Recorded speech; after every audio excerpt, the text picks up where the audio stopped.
വിഷ്ണുശാലിനിയുടെ latest എപ്പിസോഡിൽ അങ്ങനെ സത്യഭാമയോടും എല്ലാവരോടുമൊക്കെ puppy പറയുന്നുണ്ട്, നാളെ സത്യയും അവളുടെ അമ്മയും എല്ലാവരും ബർത്ത്ഡേക്ക് വരുമെന്ന് പറയുമ്പോൾ ഇനി പപ്പി മോൾക്ക് ഭക്ഷണം കഴിക്കാമല്ലോ എന്നിങ്ങനെ പൊന്നി ഭക്ഷണമായിട്ട് വന്ന് നിൽക്കുന്നുണ്ട്. അന്നേരം കഴിക്കാമെന്ന് പറയുമ്പോൾ ഭക്ഷണം എങ്ങനെ താ പൊന്നി എന്നും പറഞ്ഞ പ്ലേറ്റ് ഭാമ വാങ്ങിക്കുന്നുണ്ട്. എൻ്റെ പൊന്നു മോൾക്ക് ഞാൻ വാരിത്തരാമെന്ന് അമ്മമ്മ വാരിത്തരാമെന്ന് പറഞ്ഞിട്ട് അതിങ്ങനെ കൊടുക്കുകയാണ്. തുടർന്ന് പൊന്നി പപ്പി മോൾ അത് കഴിക്കുകയൊക്കെ ചെയ്യുന്നുണ്ട്. എല്ലാവരുടെ മുഖത്ത് സന്തോഷമൊക്കെയാണ്. രാഘവൻ നായരും വിഷ്ണുവിനാണെങ്കിൽ സന്തോഷമൊക്കെ തന്നെയാണ്. വിഷ്ണു അത് പ്രകടിപ്പിക്കാനും വയ്യാതെ ആ ഒരു അവസ്ഥയിൽ ഇങ്ങനെ ചിരിച്ച് വിഷ്ണു ഇരിക്കുകയാണ്. തുടർന്ന് ഭക്ഷണം വാരി കൊടുക്കുന്ന സത്യഭാമ കരുതുന്നുണ്ട്, സത്യഭാമയെ വിഡ്ഢിയാക്കിയെന്നാണ് എൻ്റെ ഭർത്താവിൻ്റെയും അവളുടെ അനിയത്തിയുടെയും ഒക്കെ ധാരണ. നാളെ അവളുടെ മോളെയും കൂട്ടി ഇങ്ങോട്ടത്തേക്ക് വരട്ടെ, എങ്ങനെയാണ് ഇവിടെ നിന്നും അടിവേരോടുകൂടി അവളെ ഞാൻ പിഴുതെറിയുന്നതെന്ന് ഈ സത്യഭാമ കാണിച്ചു തരാം എന്നിങ്ങനെ മനസ്സിൽ കരുതുന്നുണ്ട്. അതോടൊപ്പം ഈ കുട്ടിക്ക് ഭക്ഷണവും വാരി കൊടുക്കുകയും ചെയ്യുകയാണ്.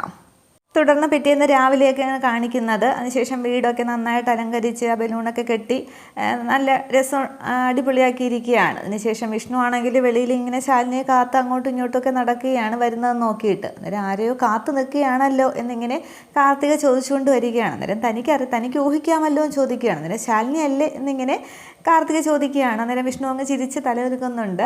എടോ, ശാലിനി അമ്മ ഇങ്ങോട്ടത്തേക്ക് ക്ഷണിച്ചത് ഒരു നല്ല ലക്ഷണമായിട്ടല്ലേ തോന്നുന്നത് അല്ലേ എന്ന് ചോദിക്കുകയാണ്. അന്നേരം ശാലിനി അല്ലല്ലോ ക്ഷണിച്ചത്, പപ്പി മോള് സത്യയല്ലേ ക്ഷണിച്ചത്, അപ്പോൾ അതിൻ്റെ കൂട്ടത്തിൽ അവളുടെ അമ്മയും കൂടി ക്ഷണിച്ചു, അങ്ങനെയല്ലേ എന്നിങ്ങനെ കാർത്തിക ചോദിക്കുകയാണ്. അന്നേരം വിഷ്ണുവിൻ്റെ മുഖം പെട്ടെന്ന് അങ്ങ് മങ്ങുന്നുണ്ട്.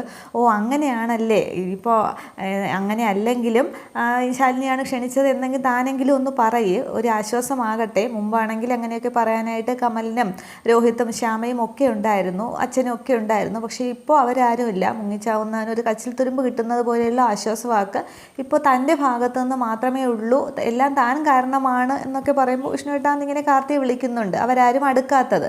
അന്നേരം അതല്ല, താൻ വന്നതുകൊണ്ടാണ് ആശ്വാസവാക്ക് പറയാൻ താൻ മാത്രമേ ഉള്ളൂ എന്നാണ് ഞാൻ ഉദ്ദേശിച്ചത് എന്നിങ്ങനെ പറയുകയാണ്. തുടർന്ന് പാവം എന്നിങ്ങനെ കാർത്തിക മനസ്സിൽ കരുതുകയാണ്. തുടർന്ന് വിഷ്ണു ആണെങ്കിൽ ശാലിനിയെ കാത്തിരിക്കുകയാണ്. അതിനുശേഷം വിഷ്ണു ആണെങ്കിൽ അങ്ങ് അകത്തേക്ക് കയറുന്നുണ്ട്. ഇങ്ങനെ ബലൂണൊക്കെ എടുക്കുകയാണ്, അവിടെ അലങ്കരിച്ചിരുന്ന അതൊക്കെ നോക്കുന്നുണ്ട്. അതിനുശേഷം പറയുന്നുണ്ട്, കാർത്തിക ഇങ്ങനെ എന്തൊക്കെയോ ആലോചിക്കുകയാണ് വിഷ്ണുവിൻ്റെ ഈ സന്തോഷമൊക്കെ കണ്ടിട്ട്. അന്നേരം താനും പിന്നെ ഒരു പ്രതീക്ഷയോടുകൂടിയല്ലേ ജീവിക്കുന്നത് എന്ന് പറയുമ്പോൾ കാർത്തിക ഇങ്ങനെ ശ്രദ്ധിക്കുകയാണ്. അല്ല ഹർഷൻ എന്ന് പറയുമ്പോൾ കാർത്തിക പെട്ടെന്ന് ഹർഷനെ കുറിച്ചൊക്കെ ഓർക്കുന്നുണ്ട്. നമ്മുടെ രണ്ടുപേരുടെയും പ്രണയം സഫലമാകാൻ വേണ്ടിയിട്ടല്ലേ നമ്മളിങ്ങനെ നിൽക്കുന്നത് എന്നൊക്കെ ചോദിക്കുമ്പോൾ പെട്ടെന്ന് കാർത്തികയുടെ മനസ്സിലൂടെ അന്ന് അമ്പലത്തിൽ വെച്ച് മധുശ്രീ പറഞ്ഞത് ഓർമ്മിക്കുകയാണ്. തന്നെയും ഹർഷനെയും ഒരുമിപ്പിക്കാനായിട്ടാണ് ഞാനിവിടെ ജോലികളൊക്കെ ചെയ്തുകൊണ്ടിരിക്കുന്നത്, അപ്പോൾ അതറിഞ്ഞ് വേണം താൻ സത്യഭാമയുടെ വീട്ടിൽ ഓരോ പ്രവൃത്തികളും എനിക്ക് വേണ്ടി ചെയ്യാൻ എന്നൊക്കെ പറഞ്ഞത്. പക്ഷേ അന്നേരം കാർത്തിക അങ്ങ് മനസ്സിൽ കരുതുന്നുണ്ട്, ഈ വിഷ്ണുവിൻ്റെയും ശാലിനിയുടെയും പ്രണയം തകർത്തിട്ട് ഈ കാർത്തികയ്ക്ക് ഒന്നും വേണ്ട, മധുശ്രീ മാപ്പ് എന്നിങ്ങനെ മനസ്സിൽ പറയുന്നുണ്ട്. അപ്പോൾ മധുശ്രീയുടെ കൂടെ നിൽക്കില്ല, ഇവരുടെ പ്രണയം സഫലമാക്കാൻ തന്നെ നിൽക്കും എന്നുള്ളൊരൊപ്പം ഉറപ്പും അന്നേരം അവിടെ കാർത്തിക എടുക്കുന്നുണ്ട്. പക്ഷേ ഇനി അതവിടെ മാറുമോ എന്നറിയില്ല. തുടർന്ന് പറയുന്നുണ്ട്, ഈ തള്ളി പറഞ്ഞവരൊക്കെ, വിഷ്ണു പറയുകയാണ്, ഈ തള്ളി പറഞ്ഞവരൊക്കെ നമ്മുടെ കൂടെ നിൽക്കുക തന്നെ ചെയ്യും, സ്നേഹിക്കുന്നവരെ ഒരിക്കലും അകറ്റാനായിട്ട് പാടില്ല, അതൊക്കെ അവർക്ക് ഒരിക്കൽ മനസ്സിലാകും എന്നിങ്ങനെ ആശ്വാസവാക്ക് പോലെ കാർത്തികയോട് പറയുന്നുണ്ട്. അന്നേരം താൻ എന്താ വീണ്ടും ചിന്തിക്കുന്നത് എന്നിങ്ങനെ കാർത്തികയുടെ മുഖം മാറുമ്പോൾ വിഷ്ണു ചോദിക്കുന്നുണ്ട്. അന്നേരം അല്ല, ഞാൻ ഹർഷനെ പറ്റി ഓർത്തു പോയതാണ് എന്നിങ്ങനെ കാർത്തിക അങ്ങ് പെട്ടെന്ന് പറയുകയാണ്. ഈ സമയത്ത് പപ്പിയാണെങ്കിൽ ഒരുങ്ങി റെഡിയായി താഴേക്ക് ഇറങ്ങി വരുന്നുണ്ട്. കൂടെ ശ്യാമയും രോഹിത്തും ഒക്കെ ഉണ്ട്. അന്നേരം ഹായ് എന്നും പറഞ്ഞ് അലങ്കാരങ്ങളൊക്കെ നോക്കിയിട്ട് പപ്പി എല്ലാം അങ്ങ് നോക്കി കാണുകയാണ്. സത്യയുടെ പേരൊക്കെ കാണുമ്പോൾ പപ്പിക്ക് അങ്ങ് സന്തോഷമാവുന്നുണ്ട്. അന്നേരം രാഘവൻ നായരും അകത്തേക്ക് വരികയാണ്. ഈ സമയത്ത് അലങ്കാരങ്ങളൊക്കെ കൊള്ളാമല്ലോ, ഇതിൽ സത്യയുടെ പേരുണ്ടല്ലോ എന്നിങ്ങനെ രാഘവൻ നായർ ചോദിക്കുകയാണ്. അന്നേരം ഡെക്കറേഷൻസ് എല്ലാം വിഷ്ണു ബ്രോയുടെയാണ് എന്നിങ്ങനെ രോഹിത്ത് പറയുകയാണ്. അന്നേരം ഈ ബുദ്ധിയും പ്ലാനിങ്ങും എല്ലാം വിഷ്ണു ബ്രോയുടെയാണെന്ന് പറയുമ്പോൾ ഈ ബുദ്ധിയും പ്ലാനിങ്ങും ഒന്നും കല്യാണം കഴിച്ചപ്പോൾ കണ്ടില്ലല്ലോ എന്നും പറഞ്ഞ് രാഘവൻ നായർ അങ്ങോട്ട് ദേഷ്യത്തിലാണ്. വിഷ്ണുവിനോട് ദേഷ്യം തന്നെയാണ്, സ്നേഹത്തോടെ നോക്കുകയും സംസാരിക്കുകയും ഒന്നും ചെയ്യുന്നില്ല. അന്നേരം ഈ പറയുന്നത് കേട്ടുകൊണ്ട് സത്യഭാമ ഇങ്ങോട്ട് ഇറങ്ങി വരുന്നുണ്ട്. കല്യാണത്തിന് ഇപ്പോൾ എന്താ കുഴപ്പം എന്ന് ചോദിക്കുകയാണ്. അന്നേരം ആരും ഒന്നും മിണ്ടുന്നില്ല. അന്നേരം ചോദിച്ചേ കേട്ടില്ലേ, കല്യാണത്തിന് ഇപ്പോൾ എന്താ കുഴപ്പമെന്നും പറഞ്ഞിട്ട് സത്യഭാമ ഒരു വഴക്കെന്ന പോലെ തന്നെയാണ്. അന്നേരം എന്നിട്ട് അവിടെ ഇരിക്കുന്നുണ്ട്. എന്നിട്ട് അതൊക്കെ ഇങ്ങനെ നോക്കുമ്പോൾ ആ പേര് എഴുതി വെച്ചിരിക്കുന്നത് കാണുകയാണ്. തുടർന്ന് പറയുന്നുണ്ട്, അതെന്താ എഴുതി വെച്ചിരിക്കുന്നതെന്നും പറഞ്ഞ് ഭാമ അങ്ങോട്ട് ചാടി എഴുന്നേൽക്കുകയാണ്. അന്നേരം ഇംഗ്ലീഷ് നിനക്കെന്താ വായിക്കാൻ അറിയില്ലേ എന്നിങ്ങനെ രാഘവൻ നായർ ചോദിക്കുകയാണ്. അന്നേരം വഴക്കെന്ന പോലെയാണ് ഇവർ രണ്ടുപേരും സംസാരിക്കുന്നത്. വെച്ചിരിക്കുന്നത്. അന്നേരം അതെന്തിനാണെന്നാണ് ഞാൻ ചോദിച്ചത്. പപ്പിമോളുടെ പേരിൻ്റെ കൂടെ ആ ജന്തുവിൻ്റെ പേര് എന്തിനാണ് എഴുതി വെച്ചിരിക്കുന്നത്, അന്ന് ഞാൻ സമ്മതിക്കില്ല എന്ന് പറയുമ്പോൾ ഈ ദിവസമെങ്കിലും ആരോടും പിണക്കം വേണ്ടെന്നല്ലേ സത്യാമ്മ പറഞ്ഞതെന്ന് രോഹിത് ചോദിക്കുകയാണ്. അന്നേരം ഇന്ന് ആ കുഞ്ഞിൻ്റെയും ബർത്ത്ഡേ അല്ലേ എന്നിങ്ങനെ രാഘവൻ നായരും പറയുന്നുണ്ട്. അന്നേരം പപ്പിക്ക് ആകെ വിഷമമൊന്നുണ്ട്. സത്യമാണോ പിന്നെ ജന്തു എന്ന് വിളിച്ചത് സത്യാമ്മയും ചോദിക്കുകയാണ്. അന്നേരം സത്യഭാമ ഒന്നും വല്ലാതാകുന്നുണ്ട്. അന്നേരം രാഘവൻ നായർ പറയുകയാണ്, നിൻ്റെ സത്യാമ്മയ്ക്ക് പ്രായമായെങ്കിലും ബുദ്ധിയില്ല, വിവരമില്ല, അതാണ് കൊച്ചു കുഞ്ഞിനോട് പോലും ഇങ്ങനെ പെരുമാറുന്നു എന്നൊക്കെ പറയുമ്പോൾ രാഘവേട്ട എന്ന് പറഞ്ഞിട്ട് പറയുകയാണ്, ഇനി എന്തൊക്കെ പറഞ്ഞാലും അതവിടെ നിന്ന് എടുത്ത് മാറ്റിയേ വെക്കുള്ളൂ എന്ന് പറഞ്ഞ് ഭാമ തറു തട്ടനെ നിൽക്കുകയാണ് കുട്ടിയുടെ പേര് മായ്ക്കണമെന്നുള്ളത്. നേരം രോഹിത് പറയുന്നുണ്ട്, പുറത്ത് വെച്ചിരിക്കുന്ന ഫ്ലെക്സിലും ഡെക്കറേഷൻസിലും എല്ലാം രണ്ടുപേരുടെ ഫോട്ടോയും പേരും ഒക്കെ ചേർത്താണ് വെച്ചിരിക്കുന്നത് എന്നിങ്ങനെ പറയുമ്പോൾ എന്തൊക്കെ പറഞ്ഞാലും അത് മാറ്റി വെക്കുള്ളൂ എന്ന് പറയുകയാണ്. രാഘവൻ നായർ നിൽക്കുകയാണ്, അങ്ങനെ പറ്റില്ല എന്ന് പറഞ്ഞിട്ട്. നേരം രോഹിത്തിനും പിന്നെ ശ്യാമയ്ക്കും വിഷ്ണുവിനും ഒക്കെ ഇങ്ങ് തലവേദന എടുക്കുകയാണ്. തുടർന്ന് പറയുന്നുണ്ട്, ഇന്നെങ്കിലും ഒരു നല്ലൊരു ദിവസമായിട്ട് വഴക്ക് വേണ്ട. ഇന്ത്യയും പാകിസ്ഥാനും ബോർഡറിലാണെങ്കിൽ ഒരു ദിവസമെങ്കിലും വെടിവെപ്പ് നിർത്തും, സമാധാനം ഒക്കെ ഉണ്ടാകും. ഇവിടെ എങ്കിലും ഒന്ന് പ്ലീസ് എന്ന് പറഞ്ഞിങ്ങനെ രോഹിത് ഇങ്ങനെ തൊഴുത് കാണിക്കുകയാണ്. അന്നേരം ഞാനൊന്നും മിണ്ടുന്നില്ല എന്ന് പറഞ്ഞിങ്ങനെ രാഘവൻ നായർ പറയുകയാണ്. വീണ്ടും സത്യാമ്മ അങ്ങോട്ട് തുടങ്ങുമ്പോൾ രോഹിത് പറയുന്നുണ്ട്, അതിഥികളൊക്കെ എത്തിത്തുടങ്ങി, ഇനിയിപ്പോൾ അതിനൊന്നും സമയമില്ല എന്നിങ്ങനെ പറയുമ്പോൾ രണ്ടുപേരും വഴക്കിന് നിൽക്കുകയാണ്. അന്നേരം കുറച്ച് പേരൊക്കെ ഇങ്ങനെ പ്രസൻറ്റേഷനും ഒക്കെ ആയിട്ട് കുഞ്ഞിനുള്ള ഗിഫ്റ്റൊക്കെ ആയിട്ട് വരുന്നുണ്ട്. അന്നേരം സത്യഭാമ ഒന്നടങ്ങുകയാണ്. രാഘവൻ നായർ ഞാനൊന്നും മിണ്ടുന്നില്ല എന്നിങ്ങനെ പറഞ്ഞ് തിരിഞ്ഞിരിക്കുന്നുണ്ട്. തുടർന്ന് വരുന്നവരെ സത്യഭാമ അങ്ങോട്ട് സ്വാഗതം ചെയ്യുന്നുണ്ട്. അതിനുശേഷം അപ്പോൾ ബർത്ത്ഡേക്ക് അവരെന്തായാലും വരും അല്ലേ എന്നിങ്ങനെ ഭാമ മനസ്സിൽ കരുതുകയാണ്. തുടർന്ന് പത്മിനിയെ ചൂണ്ടിക്കാണിക്കുന്നുണ്ട്, ഇതാണ് പിറന്നാൾ കുട്ടി എന്നൊക്കെ പറഞ്ഞിട്ട്. അതിനുശേഷം അവർ കൊണ്ടുവന്ന ഗിഫ്റ്റൊക്കെ ഈ പപ്പിമോൾക്ക് കൊടുക്കുകയാണ്. അത് വാങ്ങുകയൊക്കെ ചെയ്യുന്നുണ്ട്. തുടർന്ന് ഈ വന്നവർ ഡെക്കറേഷൻസൊക്കെ നോക്കിയിട്ട്, അല്ല സത്യാമ്മേ ആരായി സത്യ എന്നിങ്ങനെ ചോദിക്കുകയാണ്. അന്നേരം സത്യഭാമ ഇങ്ങനെ ഒരു നിമിഷം ആലോചിച്ച് നിൽക്കുന്നുണ്ട്. ആരും ഒന്നും പറയുന്നില്ല. പെട്ടെന്ന് രോഹിത് അങ്ങ് പറയുന്നുണ്ട്, അത് പപ്പിമോളുടെ കൂട്ടുകാരിയാണ് സത്യയുടെ ബർത്ത്ഡേയും ഇന്ന് തന്നെയാണ്. അപ്പോൾ രണ്ടുപേരുടെയും ബർത്ത്ഡേ ഇവിടെ വെച്ച് ഒരുമിച്ച് അങ്ങ് ആഘോഷിക്കാമെന്ന് സത്യാമ്മ തീരുമാനിച്ചു എന്ന്. അന്നേരം ഈ വരുന്നവർ അങ്ങ് സത്യഭാമയെ അങ്ങ് പ്രശംസിച്ച് പറയുകയാണ്, കേട്ടോടി സത്യാമ്മയുടെ ഒരു വിശാല മനസ്കത കണ്ടോ, ആഭിജാത്യവും തറവാടിത്തവും ഒക്കെ എന്ന് പറയുന്നത് ഇത് തന്നെയാണ്. അല്ലെങ്കിൽ ആരെങ്കിലും സ്വന്തം കൊച്ചുമോളുടെ കൂടെ കൂട്ടുകാരുടെ ബർത്ത്ഡേയും കൂടി അതേ പരിഗണനയിൽ സ്വന്തം വീട്ടിൽ വെച്ച് ആഘോഷിക്കാനായിട്ട് തയ്യാറാകുമോ? ഇതുകൊണ്ട് തന്നെയാണ് സത്യാമ്മ എല്ലാവർക്കും ഇപ്പോഴും എല്ലാവരുടെയും മനസ്സിലൊരു സ്ഥാനമുള്ളത് എന്നൊക്കെ എന്ന് പറയുമ്പോൾ സത്യഭാമ അങ്ങ് പൊങ്ങുകയാണ്.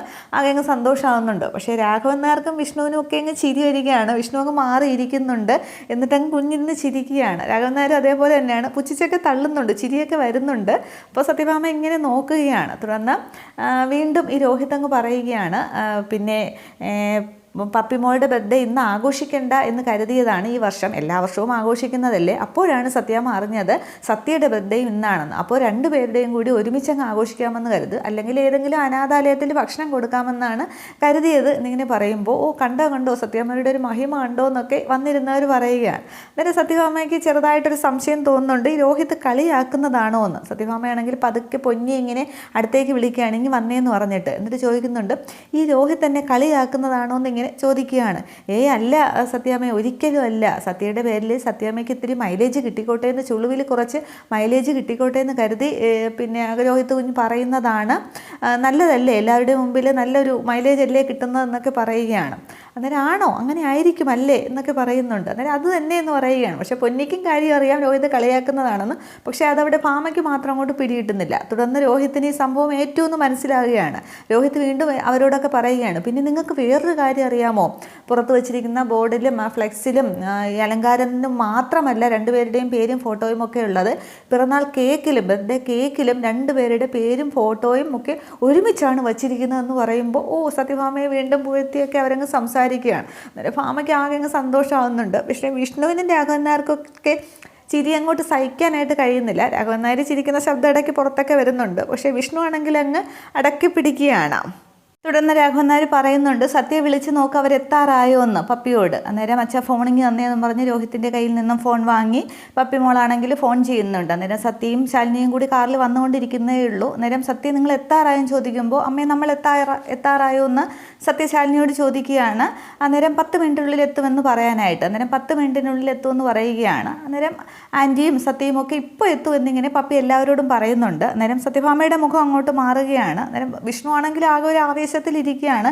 ഈ ഫോൺ വിളിക്കുമ്പോഴൊക്കെ മറുപടിക്കായി ഇങ്ങനെ കാത്തിരിക്കുന്നത് വിഷ്ണുവാണ്. തുടർന്ന് കമലിനാണെങ്കിൽ ആശാനെ എന്ന് പറഞ്ഞ് ഓടി കൊണ്ടുവരികയാണ്. കേക്കൊക്കെ ആയിട്ടാണ് വരുന്നത്. എന്നിട്ട് ആശാൻ ഓർഡർ ചെയ്ത കേക്ക് ദാ എന്നും പറഞ്ഞിട്ട് തുറന്നു കൊണ്ടുവന്ന് വിഷ്ണുവിന് മുമ്പിൽ കൊണ്ടുവന്ന് കാണിക്കുകയാണ്. അതിൽ എഴുതിയിട്ടുണ്ട് ഹാപ്പി ബർത്ത്ഡേ സത്യ പത്മിനി എന്ന് എഴുതിയിരിക്കുകയാണ്. അന്നേരം ഭാമ ഇങ്ങനെ ശ്രദ്ധിക്കുകയാണ്. ആശാൻ ഓർഡർ ചെയ്തത് എന്ന് പറഞ്ഞിട്ട് കേക്കും ഒക്കെ ഭാമയ്ക്ക് അന്നേരം എന്തൊക്കെയോ ഒരു സംശയങ്ങൾ ഇങ്ങനെ മനസ്സിലൂടെ തോന്നുകയാണ്.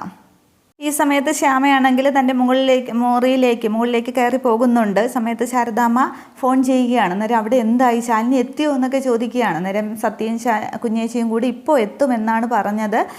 എനിക്കാകെ ഒരു ടെൻഷൻ എന്നൊക്കെ ശ്യാമ പറയുന്നുണ്ട്. അന്നേരം എനിക്കും അത് തന്നെയാണ്, അവിടെ വന്നാൽ എന്താകുമെന്നൊന്നും അറിയില്ല എന്ന് ശാരദാമ്മയും ആകെ വെപ്രാളത്തിലൊക്കെയാണ് സംസാരിക്കുന്നത്.